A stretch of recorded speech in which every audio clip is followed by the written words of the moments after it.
हम में से ज़्यादातर लोगों ने बचपन में अपने बड़ों से सुना होगा कि अच्छे कर्म करने से स्वर्ग मिलता है और बुरे कर्म करने से नरक मिलता है। स्वर्ग में इंसान की आत्मा का भव्य स्वागत और सत्कार होता है, वहीं नरक में इंसान को अपने बुरे कर्मों की सजा को भोगना होता है। स्वर्ग और नरक की बातों का जिक्र गरुड़ पुराण में भी किया गया है। गरुड़ पुराण को सनातन धर्म में महापुराण माना गया है। इस पुराण में भगवान विष्णु के वाहन गरुड़ और भगवान श्री हरि की वार्तालाप के जरिए लोगों को जीवन जीने के सही तरीके, सदाचार, भक्ति, वैराग्य, यज्ञ और तप आदि के महत्व के बारे में बताया गया है। साथ ही कर्मों के हिसाब से स्वर्ग लोक और नरक लोक में जाने की बातों का भी इसमें जिक्र आपको मिलता है। गरुड़ पुराण में जीवन, मृत्यु और मृत्यु के बाद की स्थितियों के बारे में बताया गया है। हालांकि स्वर्ग और नरक की बातें कितनी सटीक हैं यह तो बताया नहीं जा सकता, लेकिन गीता में भगवान श्री कृष्ण ने एक बात जरूर स्पष्ट की है कि आत्मा का कभी अंत नहीं होता। आत्मा सिर्फ शरीर को बदलती है।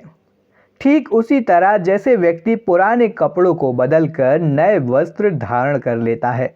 सिर्फ पंच तत्वों से बना शरीर ही मरता है। लेकिन ऐसे में एक सवाल सभी के जहन में उठता है, अगर आत्मा मरती नहीं तो शरीर मृत होने के बाद वो कहाँ जाती है? कैसे उसे नया शरीर मिलता है? तो आइए दोस्तों जानते हैं इस बारे में क्या कहना है गरुड़ पुराण का।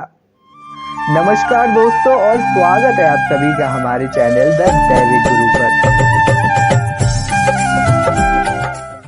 दोस्तों गरुड़ पुराण के अनुसार जब मृत्यु आती है तो यमलोक से दो यमदूत आत्मा को साथ लेने के लिए आते हैं।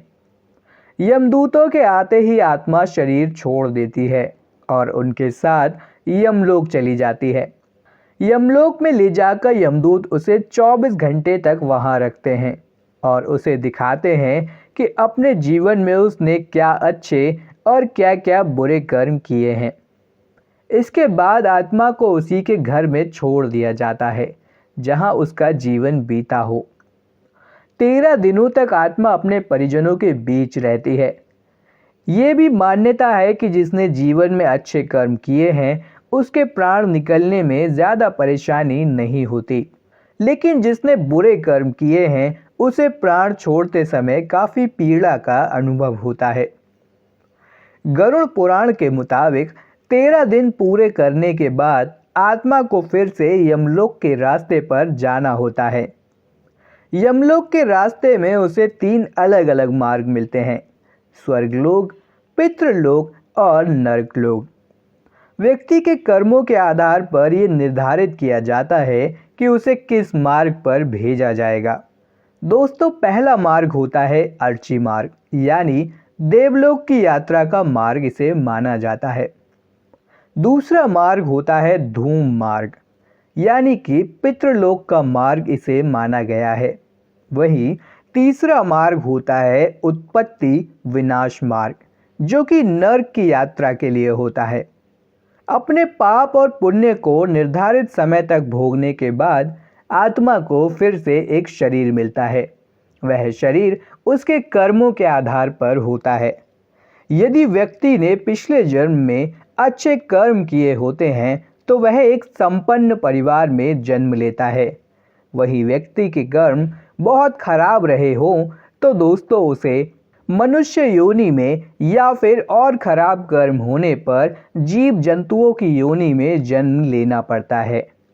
इस तरह से दोस्तों यह जीवन चक्र चलता रहता है और आत्मा एक के बाद एक शरीर को बदलती रहती है। तो दोस्तों आशा करते हैं कि आपको हमारा यह वीडियो ज्ञानवर्धक लगा होगा।